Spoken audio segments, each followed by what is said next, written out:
All right, thank you so much for joining me in this specific lecture. And this is in continuity. I think this is seventh lecture of today. I have taught a lot of things to you because the day was assigned. So this is the reason why we had to take, and it can be the situation because you have to qualify your examination. And for qualification, no topic can be left out, and this is the reason why we are teaching in detail. And I must tell you, we are doing a lot of work hard for you, and it's not possible for you for teaching like more than 3 hours or 3.5 hours. And this is going to be the fourth hour, I think. For today I'm continuously being teaching you, just taking the interval of 10 minutes after each lecture. So now what we have to do, I'm just going to give its introduction. After that, I shall be sharing you what is there for you. So in this lecture, we are going to take a very important topic. This is going to be wages, fringe benefits, employee benefits, and all the systems by which the remunerations are paid to the employees of the company.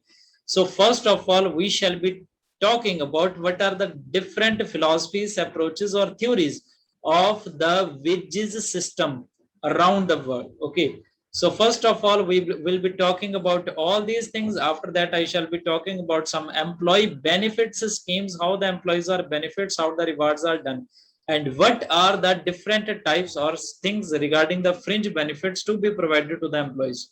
So this is the complete description of today's lecture, and I hope you would have understood this completely. And you have to be regular with this, as you have been regular with the past all the lectures. So I believe that you are enjoying all the lectures being provided by us in this specific day. Now just going to share the screen so that everything is visible to you and you can see what we have prepared for you. So just see and enjoy.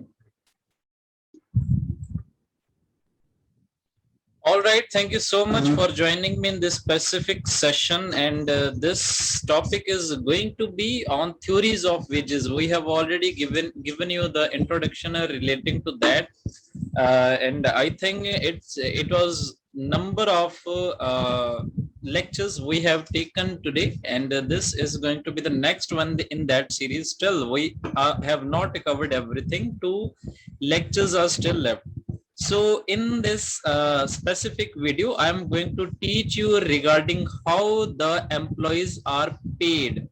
Okay, in what way the employees are paid. So they are given some kind of salaries, emoluments, and they are paid wages as well, and they are paid fringe benefits as well. So in this complete video, I am going to tell you details of each and everything, and most importantly, I shall tell you regarding whatever the approaches and theories were there regarding the wages and salary payment. And I shall also tell you regarding some employee benefits and rewards which are covered as fringe benefits, which are internal as well as external rewards. So now, first of all, the definition or the meaning of what the wages and salaries are. So whatever you pay to your employee in consideration, whatever you pay to your employee in consideration of their services, this is known as benefits or rewards, which can be the further name of salaries and wages as well. So suppose you are working for me. Okay, you are working for me every day. I assign you some responsibilities, like you have to make the daily lecture presentation or anything. You have to record some kind of audio or create some kind of a daily test, and in consideration I pay you money. Okay, so in this way you will be considered to be my employee, and the thing in the monetary format which I am paying you in consideration of whatever the work you are submitting to me, that money shall be known as wages or salary. Wages or salary. Okay. So to a laborer, what we pay, this is known as wages, but to a blue collar job, okay, which is an official job, whatever the amount we pay, this is known as a salary. This is the only difference between these two things. Okay, to laborer what we pay, this is known as wages, but to blue collar official employee, what we pay, this is known as salary. So I think I have given you information regarding that. So now we shall talk about some employee benefit rewards. First of all, I'm just going to tell you the benefits or rewards are only the other names of whatever we pay to the employee in consideration of the services they are giving to us. Okay, so it's nothing new, it's all what we already pay, but we have to further bifurcate or divided the rewards into two parts. First, there are extrinsic parts, or which are also known as intrinsic rewards, and the second one are intrinsic rewards, okay, which we pay to the employees. So whatever we pay to the employer, these rewards can further be bifurcated into two parts: the extrinsic rewards or and the intrinsic rewards. So first we shall talk about extrinsic rewards. So these are the rewards which the employee can actually see, and these are known as extrinsic rewards, which he actually get, which he actually receive, and which can be recognized as well as which can be enjoyed simultaneously, which he can see. Okay, I'm going to tell you what these are. Extrinsic rewards are concrete rewards that employee receives. These are usually received in monetary format. Usually they are in monetary format, but sometimes kind is also given. Kind simply means asset, which he can see, which he can touch, which he can use. Okay, these are explained in following below points. These can be anything like bonuses in monetary format. You are working for a salary of 15,000. Suppose you get the bonus of 1,500. This is called monetary format in excess of the salary you are actually getting. So that shall be the monetary benefit, and that shall be considered to be the extrinsic reward. Then salary raise on annual basis, you get a salary raise like 10% or 15%. You can see, you can enjoy that salary raise, and that shall be considered to be the extrinsic reward as well. Then gifts on some occasion of festivals, like that is Diwali or anything else. You get some kind of gifts from your company, and these gifts you can see, you can enjoy, you can touch. These are also considered to be the extrinsic reward. Promotion is also considered to be part of that, because you can see the new uh, atmosphere, the your new raise to a certain level. So this is also considered to be that part, and along with promotion you get hike in your salary as well, which you can enjoy, which you can see. So it's usually said that extrinsic rewards are those rewards which are actually given in monetary format, and that can be in kind as well. So these are the things you have to understand regarding extrinsic rewards. I have taught you completely. Now we move further for the next one. This is intrinsic reward, which no one except employee can see. Okay, no one can see except employee, okay, to whom they are getting. Like this is recognition, this is trust, this is information feedback. Okay, these are also kind of rewards. If your employee is doing good for the company, if he is very productive in his work, then you shall give him a reward of recognition. You shall recognize his work, you shall feedback him, you shall motivate him, you shall inspire him for more work, you can trust him, you can give him more empowerment. Okay, so these are the intrinsic reward by which the employee gets motivated for doing further works in the company.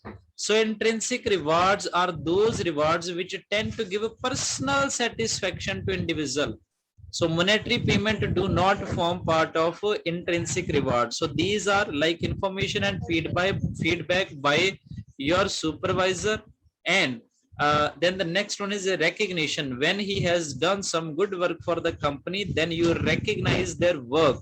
This is also the part of intrinsic rewards. Then after that, you tell him that we trust you and we are empowering you. We are giving you more autonomy to do work. You are free to work as your own way. So this is also the part of intrinsic rewards. So in this way, we can explain that these are some of the important rewards and their structure. So employees are paid two kinds of basic rewards. First are extrinsic, which can be seen, observed, which can be enjoyed by the employee. And next are intrinsic reward, which can be seen and observed only by the employee. And these do not form the part of any monetary payment. So in this video lecture till now, I have taught you what is the meaning of wages, salaries and rewards. Okay, and after that we bifurcated the rewards or benefit into two parts. I taught you that first are extrinsic kind of rewards, and the second one were intrinsic kind of rewards, which we have to understand. These form the part of monetary payment in one or other way, and intrinsic do not form the part of monetary payment. Okay, so these were all about that. Now there have been from ancient times some of the theories of wages which tells you how much you should pay to your employee. Okay, so when we talk about how much you should pay to your employee, when we talk about how much should be the remuneration, salary or wages to your employee, so there are some guiding theories which tells you that how much you should pay to your employee as a reward, and these can be anything. Okay, so now we have to go through from these theories, and these are very important from point of view of examination, because these can be asked individually and in summative or optional manner as well. So now these are theories of wages. Okay, there are some theories regarding the system of wage payment which have been defined as below. So these are the theory. One by one I shall be telling you each and every theory. After that I shall be giving you some suitable examples so that you can easily understand what is there for you. So the very first is wage fund theory given by Adam Smith in 1723. In 1719, that was the period when he was in existence. So he gave the theory of wage fund. So what is there? He just telling you, like you set aside some capital for purchasing of assets. Okay, when the business is opened, the company is newly formed, you set aside some capital for purchasing of asset. In the same way, you should set aside some kind of a wage fund for the payment of your employee in the coming future. Okay, they just advocated that there should be a kind of fund available with the company that should be known as a wage fund, and to the employee whatever the payment is done, that should be done from this specific fund. So this is known as a wage fund theory. Very easy to understand. They are just advocating to keep a separate fund by the company so that any kind of payment could be done from that specific fund. So his theory was based on the basic assumption that workers are paid wages out of a predetermined fund of wealth, which is known as wage fund. So that was the first theory given by Adam Smith. The next theory is a subsistence theory. Okay, so this just advocated the fair wages to be paid. Fair wages. It should not be less than the subsistent level. So it has been just advocated that there should be a subsistent level of wages to be paid in the company, and the wages should not be less than subsistent level, or it should not be the more than subsistent level. There should be a certain level which should be decided before even hiring the employee. Okay, and the wages should be paid on the basis of that subsistent level only. It should not be lesser than that, it should not be more than that. Suppose you have decided to pay 1000 rupee to the employees. If you are paying lesser than that, okay, then they may leave the organization, and if you are paying more than that, then there will be number of applications which you will not be able to handle, and there can be some kind of quarrel situation, okay, and there will be the kind of agitation by the outside employees as well. So there should be the subsistence level. So according to this, the first of all, that theory was propounded by David Ricardo, and they told you that the laborers are paid to enable them to subsist and perpetuate the race without increase or diminution. This payment is also called subsistent wages, and this is also known as iron wages of iron law of wages. Okay, the subsistence wages refers to the minimum wages which must be paid actually. It should be the actual level. Okay, so these are the other names, the subsistence wages and iron law of wages. So I hope I was able to teach you regarding the theory of subsistent level. The next one is surplus theory, surplus value theory of wages. Surplus value theory of wages. Again, I'm going to give you a very suitable examples, then I'll teach you what is that. So this is surplus value theory. It was advocated by Karl Marx. Okay, he developed this theory. What he taught you, this is very simple. He is just saying that there are number of articles which have to be purchased by the company before running their organization. Like these can be assets, these can be some other things. Okay, these can be some kind of investments as well. In the same way, they advocated that labor is also an article which you have to purchase in consideration of money. Okay, which you has to purchase. So you should pay the likewise you are paying, you are taking into account some predetermined criteria for making the payment of different assets. In the same way, you should predetermine how much you should pay to the labor article. Okay, labor article means all the men or women working as your workers. Okay, so there should be a predetermined criteria for making the payment of this labor article, and whatever is left after paying to them, this is considered to be surplus, and that should go to the ultimate owner of the company, and that owner is yourself. So this is just that, like other articles, labor is also an article. A predetermined price should be there, and after paying that price to the laborers, whatever is left, this is known as surplus, and that surplus should go to the owner, that can be you of the company. So this theory is based on the basic assumption that, like other articles, labor is also an article which could be purchased on payment of its price wages. The payment is at subsistent level, that is predetermined level, which is less than in proportion to time labor takes to produce items. Okay, so that's not that much relevant, but this is the thing. The surplus, according to him, goes to the owner. Karl Marx is well known for advocacy in favor of labor. So it was the complete theory given by Karl Marx, which was known as surplus value theory of wages. The next one is a residual claimant theory. Okay, so this was given by Francis A. Walker, very famous theory. Residual claimant theory. What does this theory teaches you? This theory is very simple to understand. They are advocating that there are 4 factors of a production which you have understood a number of times. The first is land, the second is labor. Okay, land, labor, then there is capital, and finally there is entrepreneur.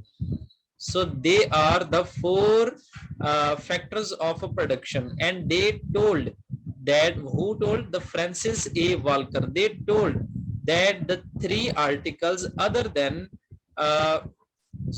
this is entrepreneur. Okay, so the 3 articles other than labor are land, then capital, and entrepreneur. They told you that after paying to those factors of production, whatever is left with you, that all should go to the laborers or the wages, and you should make the proportion of that fund in a way that it is distributed equally to all the workers as per the works assigned to them. So this is called the residual claimant theory, which was very famous. Okay, just telling you all the things regarding that. So according to Walker, there are four factors of a production on business activity: land, labor, capital, and entrepreneur. He views that once all three factors are rewarded, what remains left is paid to the wages as workers. So that was very easy and simple theory to go through. I have taught you in a complete manner. So now the next one is marginal productivity theory, and that was advocated by Phillips Henry Wicksteed and John Bates Clerk of USA, and they jointly they produced this theory. What they told that according to this theory, wages is determined on the basis of a production contributed by last worker, that is marginal worker. Okay, so this is worker one. Okay, this is worker one. Suppose he is producing 50 bricks in a day, and there is second worker. Okay, second worker, and upon coming of this worker, the total production goes to 80 bricks a day. And suppose the third worker comes, and upon his coming, the total production of bricks goes to 150 bricks a day. Okay, so in this way, whatever the increase is there, this is 30 and this is 70. This is a marginal increase. And they told that the payment should be made on the basis of this marginal productivity. So that was all the theory regarding the marginal productivity. And they advocated that wages is determined on the basis of production contributed by last worker, that is marginal worker, and her production is called marginal production. And this theory is known as marginal productivity theory, given by Phillips Henry and John Bates Clark. So this was all about that, I think, and I think one or two theories are left, then this topic shall be over. The next one is the bargaining theory of wages. John Davidson advocated this theory, and they told that wages should be determined on the basis of bargaining power of trade unions and employees. If they can bargain more with the organization or the company, then they can get high salary. If their bargaining power is not that much strong, then they shall not get higher salaries, they shall get lesser salary. So they just advocated that the bargaining power is the ultimately deciding factor for what should be paid as a salary or wages to the employee. According to this theory, the fixation of wages depend upon the bargaining power or worker or trade union and of employers. So if the workers are stronger in bargaining process, then wages tend to be high, and in case employer plays a stronger role, then the wages shall be low. So they just gave this theory that the bargaining power ultimately decides how much should be paid to the employees. So I think this is the last one. This is behavioral theory of wages. Okay. So this theory advocates that none of the I think that there were just behavioral scientists who propounded this theory. Otherwise, none of the specific name is attached with this specific theory. So this just tells you that you should see, or you should analyze whatever the motivators are there for the employees. What can motivate the employees? Okay, on the basis of their behavior, you should understand what can motivate them. Okay, on the basis of that, you should decide their theory. You have already understood the theory of motivation and hygiene theory. Motivation hygiene theory under the theories of motivation. When I taught you, I think that was the first or second day for management. So based on a research studies and actions programs conducted, some behavioral scientists have developed theory of wages. So they told that this are based on the element like employees. So they are telling that wages should be decided on the base of elements like employees' acceptance to a wage level, the prevalent internal wage structure, or employees' consideration on money or wages. So these plays as the motivator's role. So you should decide that from the behavioral point of view, what satisfied to your workers or to your employees. On the basis of that, by taking into consideration their behavior and skills and knowledge as well, you should decide their theory. And that was very easy to understand, I feel. So I think this was all about in this specific lecture.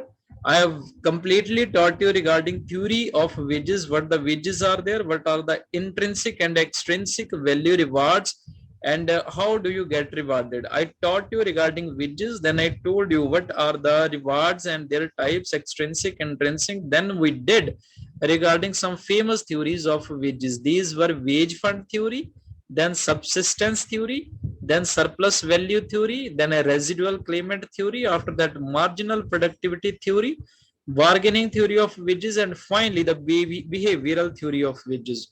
So I think this was the fifth lecture of today, and still two lectures are there. After 10 minutes we shall be meeting, and I shall be delivering the next lecture. I hope you would have enjoyed, and you would have got a great kind of knowledge in this specific lecture. So thank you so much for joining in this session. This is Gurpal Singh from Gurpal Education.